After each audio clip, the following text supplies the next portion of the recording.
Buenos días, soy Víctor Pineros y hoy me toca analizar la historia del arte, la primera mitad del siglo XIX. Primero analizaré el siglo XIX, la primera mitad del siglo XIX en general, para posteriormente centrarme en el vídeo sobre Goya. Bueno, pues del siglo XIX, decir que nace en 1700, digamos, el origen es 1789 con la Revolución Francesa, donde no es una revolución solo social, sino es una revolución en todos los aspectos. Una revolución a nivel mundial. Además tenemos la revolución industrial en Inglaterra.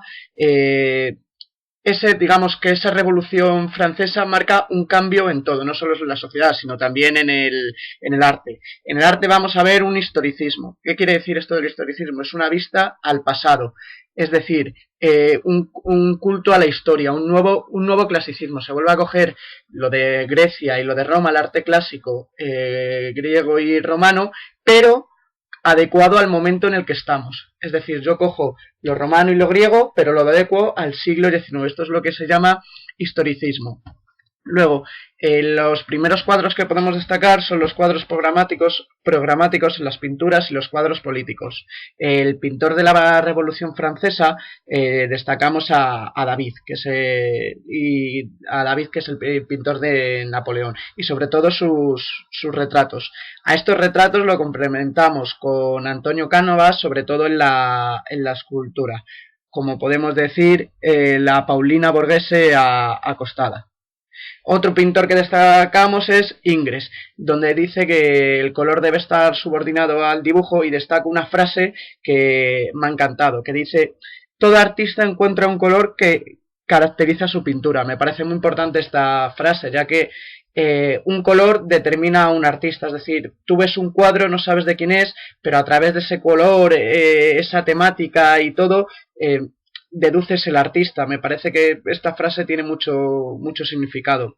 Luego otro de los que podemos destacar es Delacruz. Delacruz se va a Oriente, se descubre Oriente, y ahí comienza su neoclasicismo, pero a través de Oriente. Dice que todavía está vivo el clásico antiguo en Oriente, porque es una nueva sociedad y puede coger todo lo clásico y lo ve en Oriente.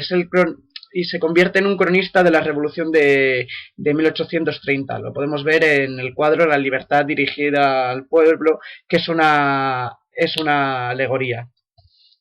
Por contra, ahora destacamos un poco, luego encontraremos más, a Goya, pintor español que destaca sobre todo por el lado oscuro de esta época. Refleja aquello, digamos, lo malo, no lo malo en sí, pero lo mundano, lo del pueblo. Lo podemos ver en los fusilamientos del 3 de mayo, o que es una alegoría, o la alegoría antigua de Saturno devorando a sus hijos, las pinturas negras. Goya acaba su vida como solitario, individualista, y es un contraste con el racionalismo de su época. Como he dicho, posteriormente abordaremos mejor la parte de Goya. Luego, el neoclasicismo lo que trata es educar a través del ejemplo, a través del monumento. Es el siglo que más monumentos se construyen, pero no son monumentos, digamos, que cambian un nuevo arte, si son monumentos antiguos, monumentos de lo clásico, de lo romano. Se da mucha importancia a la planificación urbana. Para que se pueda entender como: yo hago un monumento y dejo todo abierto para que la gente vea ese monumento y lo pueda ver. Esto ocurre en Baviera, por ejemplo, y en Múnich, donde de una calle a la otra se deja totalmente abierto y vas viendo monumentos griegos, monumentos romanos.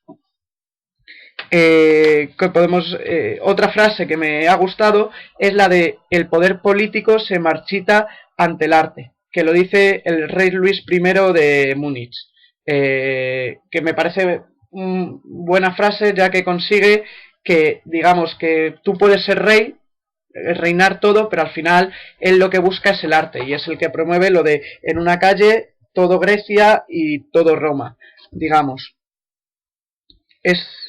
Luego, con Napoleón destacamos la perfección técnica. Destaca Friedrich y sus paisajes, como por ejemplo El monje a orillas del mar, que es el reflejo de la eternidad. Es una perfección simbólica. Otro artista que podemos destacar es William Turner y el color como revolución de la pintura. Podemos llamarle como el precursor del impresionismo. El color como forma del cuadro, es decir, ya no me importa las formas en sí, sino me importa el color. Yo no quiero un cuadro donde sepa que aquí hay un cuadrado, aquí hay una iglesia, aquí hay un círculo. No, ahora lo que quiero es una imagen en movimiento y yo capto esa imagen, capto ese color, todo lo que pueda ser que vea en ese mismo instante, que me impresione. Por eso se le dice que es el precursor del impresionismo. Luego, en el siglo XIX se descubre la edad del demiurgo, que es aquel artista que construye, digamos, por esto. En las metrópolis se caracterizan por un montón de decoraciones, pero todo decoraciones caras, en palacios, en óperas, monumentos. Se adornan todas las metrópolis, pero no con cualquier cosa, sino con lo clásico, con aquello que costaba más, se dice, nace la burguesía y la burguesía quiere aparentar dinero. Pues ese dinero se lleva ahí al arte, a las óperas, a todo lo comentado anteriormente. Luego podemos destacar también en la arquitectura se crean nuevos monumentos, pero a partir de nuevos materiales que están surgiendo. Se rompe con la arquitectura anterior que había y se crea. Descubro un nuevo material, pues ese nuevo material construyo con ello. Aunque ya no es la primera mitad del siglo XIX, pero se puede destacar la Torre Eiffel, cómo lo construye con el hierro que había descubierto, y es una telaraña, se puede decir. Rompe totalmente con lo antiguo que había. Ya no me importa lo que es, sino cómo lo ha construido y con qué se ha construido, sobre todo el con qué he construido ese monumento. Podemos destacar también la ópera de París, como también he construido en la segunda mitad del siglo XIX como un monumento clásico. Y luego destacar al rey Luis II de Baviera, que era un rey que quiso llevar el arte a unos... vivía en un mundo paralelo y quería volver a lo antiguo, a lo griego, a lo romano. Entonces, en Baviera empieza a construir palacios, reconstruye palacios en ruinas, y todo le da un toque artístico, un toque antiguo, que te transporta a una época pasada. Por ejemplo, el castillo de Neuchâtel, construido en 1869, que es una idealización de la Edad Media. Luego, en Francia también cambiamos, que el obrero pasa a ser el tema del arte. Lo podemos ver como en cuadros como las espigadoras o los lijadores del parquet. Aquí hay que comentar un poco, aunque sea de la segunda mitad ya, un poco a Manet y a Monet en el impresionismo y lo que hemos comentado anteriormente con William Turner, de lo que ya empiezan a decir, salir fuera y pintar lo que veáis. Ya no se lleva lo de pintar en estudios, no. Yo salgo fuera a la naturaleza, veo un barco pasar, ese barco en movimiento, y pinto ese barco. Pinto ese barco con el color. Es un contraste a todo lo que había anteriormente. En 1840 aparece Rodin, que es un escultor que veneraba lo clásico y a Miguel Ángel, con la procesión del sacrificio de Calais, que vemos que es un monumento a la emoción y al sacrificio humano, que lo cuenta en Inglaterra en la Edad Media. En el siglo XIX vemos cómo está cambiando la imagen del arte y del artista. El artista refleja la grandeza y miserias de la época, también las miserias. Antes solo nos dedicábamos a la grandeza, el artista bueno, no. Ahora hay artistas que reflejan lo mundano, lo banal, todo lo que tiene de la época. Entonces, ahora me gustaría enseñaros pues algunas de las imágenes que he seleccionado del siglo XIX, que aparecen en el libro Historia Universal del Arte, y aquí al principio destacaríamos pues a lo que hemos hablado de David como el gran precursor. Aquí vemos a David, obras de David, ahí las tenemos. Y luego destaco sobre todo como obra de David, aquí, el juramento de los Horaicos, que es la obra esta que está aquí abajo. También tenemos obras de Ingres.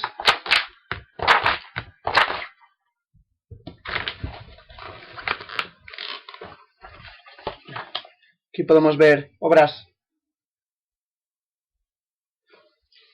Y más aún, de Ingres, por ejemplo, este retrato. Todo esto es de Ingres. Y la escultura, como habíamos dicho, destacamos a Canova, el italiano. Aquí vemos esculturas. Como vemos, se parecen mucho a esculturas clásicas. O sea, tienen... A ver, ahí. Tienen mucho que ver con la escultura clásica, pero lo que hemos dicho, cogen escultura clásica y lo adaptan a las necesidades de la época. Aquí tenemos otra escultura que se va a ver mejor.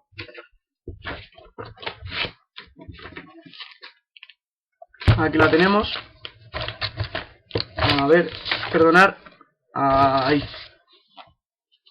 Aquí. Entonces esto sería, digamos, un primer recorrido de la primera mitad del siglo XIX, aunque nos hemos metido también, hemos comentado un poco del impresionismo de Monet, de la Torre Eiffel, nos centramos sobre todo en la primera mitad del siglo XIX. Como puntos a destacar sería cambio de revolución, no solo revolución social, sino también en revolución en el arte, donde se da mucha importancia, se empiezan a dar importancia al color ya no solo como forma, con los nuevos materiales que tenemos, muchos retratos, tanto retratos políticos como retratos de la corte, y destaca sobre todo Goya como en su última época, las pinturas negras, lo mundano, lo banal, ya no solo lo de la grandeza. Entonces, digamos, primera mitad del siglo XIX, neoclasicismo, el nuevo clásico. Cojo el arte clásico, lo transporto al siglo en el que estamos, al siglo XIX, y le doy todas las características de la época, pero que me recuerden aquello, a lo clásico, como hace Luis II de Baviera, que es lo que intenta. Entonces, ahora vamos a destacar a Goya. Ese Francisco de Goya, español, precedente del siglo XX, y Velázquez es un precursor. Goya nos hace ver lo que tenemos del pasado. Asocia el arte con los riesgos. Esto lo podemos ver en su última obra, de las últimas obras, las corridas goyescas, los retratos de la tauromaquia. Asocia ese arte a ese riesgo de las corridas.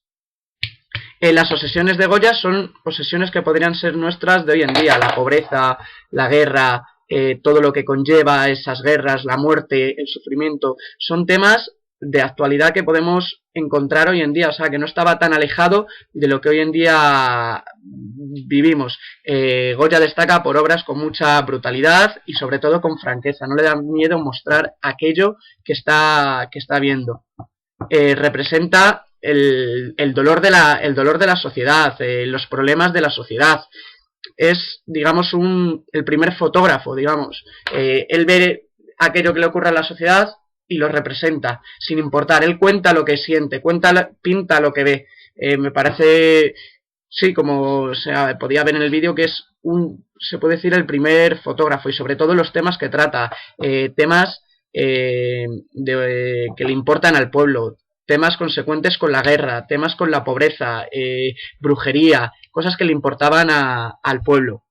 Entonces, de Goya destacamos. Vamos a ir haciendo un poco un paso a su vida. Nace en un pueblo de Zaragoza, se va a Zaragoza, donde trabaja con los hermanos Vallés y le encargan la primera obra en la romería que pinte una iglesia. Entonces, Goya a lo largo de su vida irá cambiando, será pintor de la corte, sátiro, toca todos los palos. Esto lo podemos ver, la evolución de Goya, en una obra temática que sería San Isidro. Vemos una primera obra de Goya de San Isidro, donde todo es muy bonito, él quiere ser de esa burguesía, de esa corte, las mujeres, los hombres con sus mejores galas. 30 años después pinta la romería de San Isidro. Cambia su punto de vista totalmente, todo mundano, con mendigos, o sea, el mismo tema tratado desde lo mejor y desde lo peor. Digamos que aquí pasamos de un positivismo y unas obras en claro a unas obras oscuro y pesimismo. Como hemos dicho, los primeros encargos de Goya son los murales para la iglesia del Pilar, y posteriormente la Orden de los Cartujos le manda a pintar 11 murales para su iglesia sobre la historia de la Virgen, pero Goya tiene un problema, y es que pinta directamente los murales sobre la escultura y sobre la pared, y entonces se agrietan. Los murales lo tienen que terminar dos pintores franceses. Goya, podemos ver ya muchas características de Goya en estas primeras obras, incluso que se pintan esos propios murales. O sea, le encargan unos murales para la Virgen, la historia de la Virgen, y él mismo se pinta dentro de esos murales.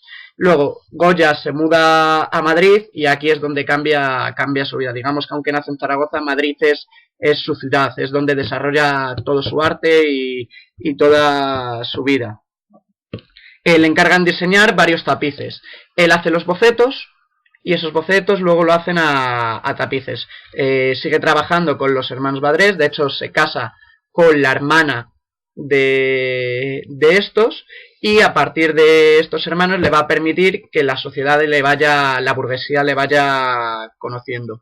Entonces, pinta a todos. Es un periodo formativo que se ve en retratos y cuadros posteriores, esta primera etapa, como Riña en la venta nueva, donde era un cuadro donde se ve cómo el pueblo se pega, y eso le hacía gracia a los nobles. Entonces, este periodo formativo, Goya lo que hace es satisfacer los encargos de los nobles, pinta para la burguesía, pinta todo aquello que le mandan, pero por una parte no pinta aquello que él quiere, sino pinta todo de encargos, y pinta a través de murales, que no es lo que le gusta. En 1789 Carlos IV asciende al gobierno y Goya es pintor de cámara. ¿Por qué va a destacar sobre todo Goya? Por los retratos que hace de la familia real. Aunque siempre se había dicho que eran retratos burlescos y satíricos, como hemos visto en el vídeo, dicen que son aduladores. Yo sigo con la teoría de que creo que ridiculiza un poco a la familia, a Carlos IV, a María Luisa, y pone a Godoy como el principal estandarte de que era el que de verdad gobernaba en esa época. Dicen que hay un componente adulador, pero yo me inclino todavía más por la teoría satírica. Luego también destacar los retratos de Goya de las mujeres. Pinta numerosas mujeres, pero mujeres prostitutas, amas de casa, del pueblo, campesinas, de la corte, burguesas, incluso digamos que encuentra a su ninfa, que es la 13ª duquesa de Alba, que le pinta en situaciones la mar de cotidianas, peinándose, incluso, pues, como comentan, se cree que puede haber un idilio entre ellos, pero en el vídeo nos dicen que no, que ese idilio sería más por parte de Goya a la duquesa que de la duquesa a Goya, pero igualmente Goya encuentra a su musa y es de los mejores, por no decir el mejor retratista español de toda la historia. Luego destacamos dos cuadros de retratos, La maja desnuda y La maja vestida, que podría ser la amante de Godoy, Pepita, y cómo es una maja desnuda y convierte esa maja desnuda, el mismo cuadro, la misma pose, todo, pero la viste. Y es la anécdota que se comenta de que Godoy lo tiene en su casa, cuando está todo el mundo, está la maja vestida, y cuando se queda en petit comité y quiere, pues, digamos, lucir el cuadro y lucir la mujer, quita ese cuadro y aparece la maja desnuda. Entonces, estos primeros años en Madrid son muy prósperos, son muy felices, es pintor de la corte, empieza a ganar mucho dinero, se compra un montón de propiedades, la gente le conoce, hasta que llega 1782, fecha en la que empieza a caer enfermo, con vértigos, náuseas, ceguera, sordera, y al final todo remite menos la sordera. Digamos que este punto es el punto de inflexión en la carrera de Goya. Él siempre se había quejado de que tenía que pintar aquello que le mandaban y no pintaba lo que él quería. y él quería pintar pues lo que fuese. Si le apetecía pintar un paisaje, si le apetecía pintar el pueblo, pero él no podía hacer eso. Digamos que ahora con esta sordera, él, digamos, es el punto de partida de esta nueva etapa de Goya. Esta enfermedad le hace alejarse como retratista de la corte y la acerca a su ser interior. Aquello que le preocupa, lo pinta. Deja de pintar por encargo y pinta lo que quiere, vende sus propios cuadros, ya no le importa lo que digan los nobles ni lo que le encarguen los nobles, ya ha conseguido esa fama, ya es un pintor reconocido, pues dice, ahora voy a pintar lo que yo de verdad quiero y lo que a mí me gusta. Entonces, pinta los cuadros de gabinete, que son locuras religiosas, cuadros oscuros, entierro, escenas de manicomio. Pinta, digamos, todo aquello que le recome por dentro, en vez de quedárselo, lo saca, lo pinta. Pinta todo lo que siente. Da mucha importancia a la brujería. En esa época era muy importante la brujería y mucha gente creía en las brujas.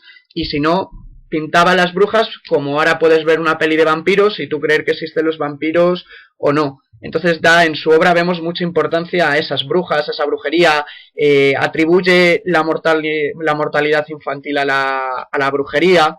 Es un tema que le tiene perturbado. Luego destacaríamos su obra satírica Los Caprichos, que son un montón de grabados de matrimonio, de prostitución, de violación, de miserias del amor, arremete contra la Inquisición. No hay buenos ni malos en estos cuadros, Los Caprichos. Digamos que aquí lo que hace Goya es que la sociedad funciona a través de tratos. Es decir, yo necesito algo, te cojo algo, tú necesitas algo, me coges algo, los dos perdemos algo, pero los dos ganamos algo, es decir, no hay buenos ni malos, todo funciona en conveniencia de unos con otros, como un trueque, como antiguamente funcionaba. De Los Caprichos podríamos destacar El sueño de la razón produce monstruos. Aunque Goya pinta esto y la gente puede pensar que estaba perturbado y que era ya su época negra y que estaba loco, Goya es un hombre de fe. Por eso hace la decoración de la ermita San Antonio de la Florida, donde pinta una historia y en vez de pintarla como, digamos, idealizado, la gente pinta la fe del pueblo llano, o sea, el pueblo va a la iglesia y se ve representado. De hecho, está enterrado hoy allí, menos su cabeza, que no se sabe dónde está. Y llegamos a periodo de, digamos, donde se convierte lo que hoy se conocería como reportero de guerra, un cronista social, un cronista de la guerra. 1808, José Bonaparte reina en España, es el rey de España y comienza la rebelión española los días 2 y 3 de mayo. Destacamos estos días los cuadros de los fusilamientos del 3 de mayo y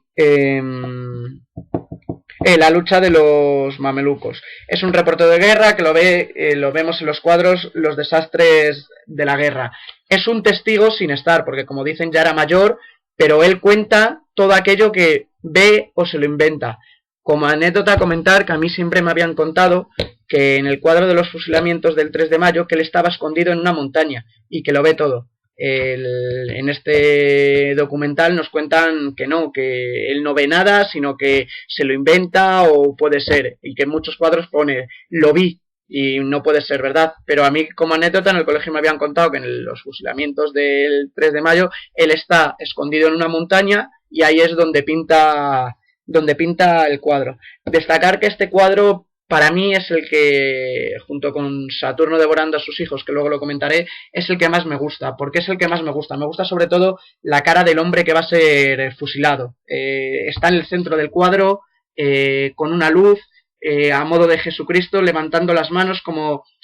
Él sabe que va a morir, pero no está pidiendo clemencia, está diciendo, aquí estoy yo y he luchado por mi pueblo, he luchado por mi país, por expulsar a los franceses. Y sabe...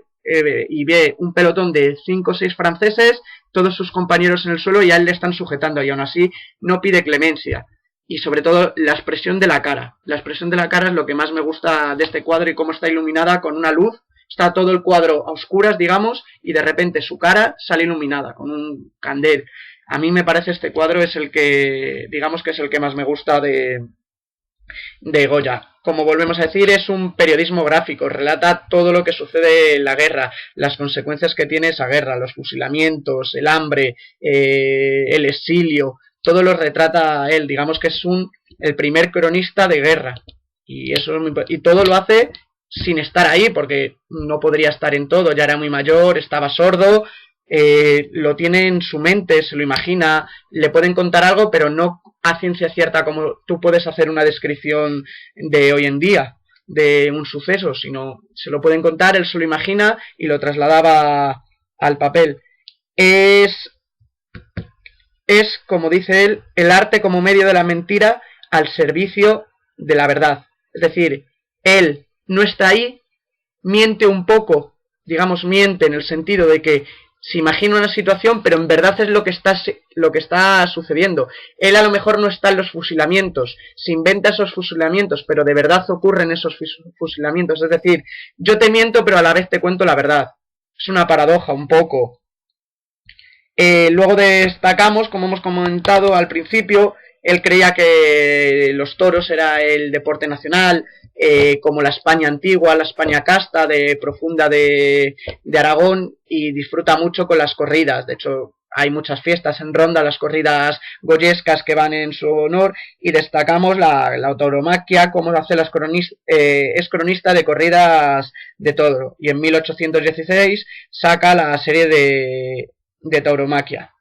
Luego ya los últimos años, en 1820, hace un propio autorretrato con el doctor Arrieta, que ya se ve que está mal, que está enfermo, está mayor, y él mismo se autorretrata, y es como comentan un cuadro muy difícil de pintar, porque se está pintando a sí mismo y al lado a su amigo que le está dando la medicación. Luego ya la última parte de Goya es cuando compra la Quinta del Sordo y empieza a dibujar en todas las paredes la época negra, digamos, caricaturas, pinturas tenebrosas, nadie sabe lo que son, brujas, gente malforme y sobre todo Saturno devorando a sus hijos. Me parece un cuadro desgarrador en el sentido de que tú lo ves y ves a Saturno totalmente loco, ido, poseído por algo, y que está arrancando la cabeza de sus propios hijos, y cómo disfruta arrancando esa cabeza, pero que yo creo que en el fondo no sabe que lo está haciendo, sino está en una cuando estás loco y es pasajero, yo creo que le ocurre eso, que luego se dará cuenta de lo que ha hecho, pero en ese momento esa locura pasajera se apodera de él, y cómo muerde la cabeza y toda la pintura negra, todo es el cuadro negro, y ves a Saturno en el centro disfrutando y con los dientes sangrando. Me parece que esta época de Goya, la época negra de Goya, su época final, es como decir, yo ya saco todo lo que tengo, todo lo que me perturba, y le doy mi propia realidad. Está claro que son pinturas muy duras de ver y de tener, digamos, en tu casa. Como comentan, a nadie le gustaría tener el cuadro de Saturno devorando a sus hijos viéndolo todos los días. Es arte, pero no te inspira felicidad, digamos, a mí es un cuadro que me encanta, pero no me gustaría levantarme y verlo todos los días. Lo primero que viese sería Saturno devorando a los hijos, pero sí me parece un cuadro que relata toda la evolución que ha ido de Goya. Es decir, hablamos de Goya de evolución, empieza pintando en iglesias la vida de la Virgen María, que de ahí, pintor, digamos, religioso, pasa a pintor de la corte, retrata toda la burguesía, la familia real, las mujeres de la realeza. De ahí, digamos que evoluciona a pintar retratos de mujeres, de todo tipo de mujeres. Una vez que se queda sordo, pinta aquello que él quiere, los caprichos, por eso se llama así, porque son sus propios caprichos que pinta él. Después de los caprichos, evoluciona hacia las pinturas realistas de la guerra, de las consecuencias de la guerra de independencia.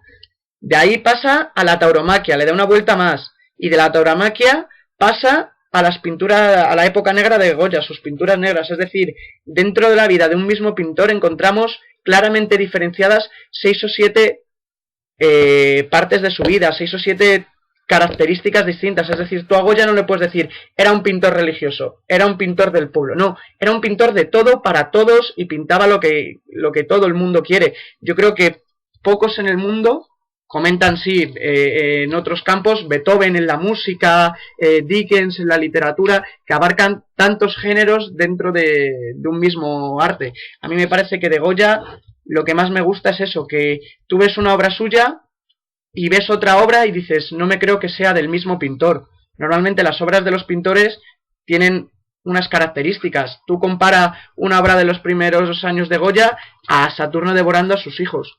Son obras totalmente distintas, pero pintadas por el mismo autor. Me da que Goya al principio como que está atado los primeros años, hace lo que le mandan, y una vez que se desata, ya pinta todo lo que le preocupa, pinta todo aquello que quiere, todo lo que necesita sacar.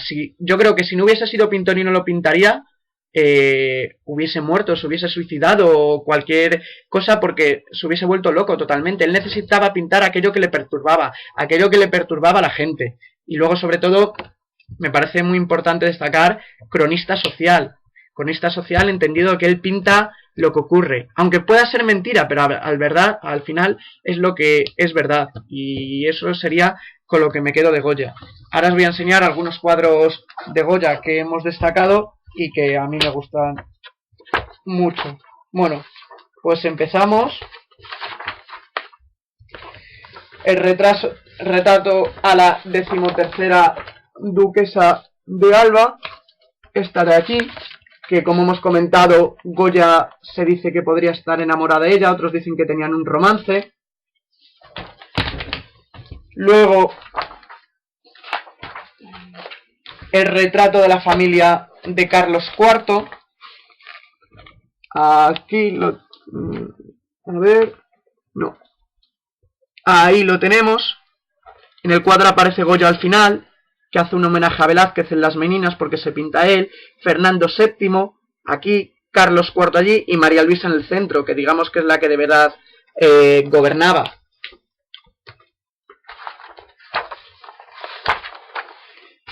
Aquí, de las pinturas de la tauromaquia, y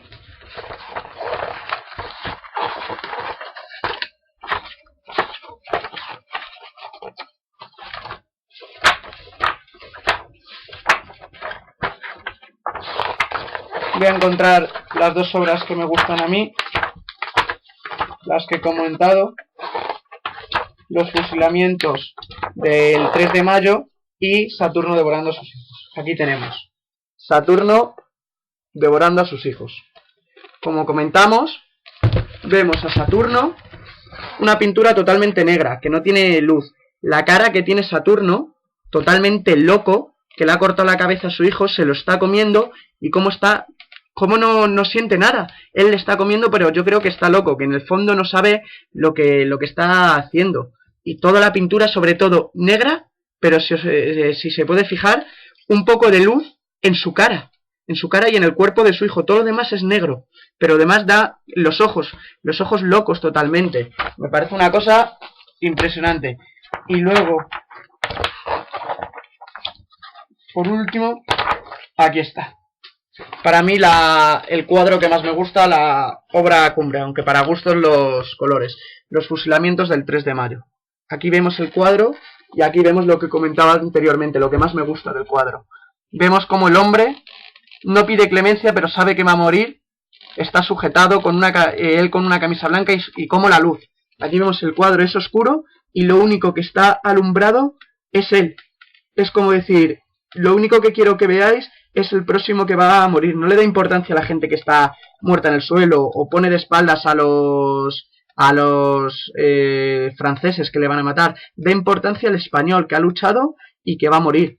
Y eso lo podemos ver ampliado aquí. Digamos que este es el cuadro que más me gusta de Goya. Podemos ver más de la última época de Goya. Aquí. Ahí se ve mejor. Y destacaría eso sobre Goya. Bueno, pues para acabar este vídeo, decir que es el último vídeo de la asignatura, que la verdad que me ha gustado mucho. No pensé yo que me fuese a gustar tanto la historia del arte, quizá porque los temas que me han tocado, yo he hecho el arte clásico, el barroco y ahora primera mitad del siglo XIX, los he podido, digamos, asemejar a experiencias personales y experiencias que yo he vivido, y yo creo que eso me ha gustado mucho, y me ha gustado saber qué sentían los artistas y descubrir técnicas y un montón de cosas que yo antes no sabía. Así que, Germán, te tengo que dar las gracias por abrirme este nuevo mundo, porque antes no me gustaba para nada el arte. Yo veía un cuadro y decía, bueno, pues ahí está el cuadro y ya está, pero ahora me gusta saber la historia que hay detrás del cuadro, la historia del pintor, del artista y sobre todo los monumentos, todo aquello que representa. Y como sabes, mi ciudad, Roma, que ya sabía cosas, pero ya después de esta asignatura todavía me gusta más y me encanta más saber qué hay en Roma, por qué hay y quién lo ha hecho. Así que gracias.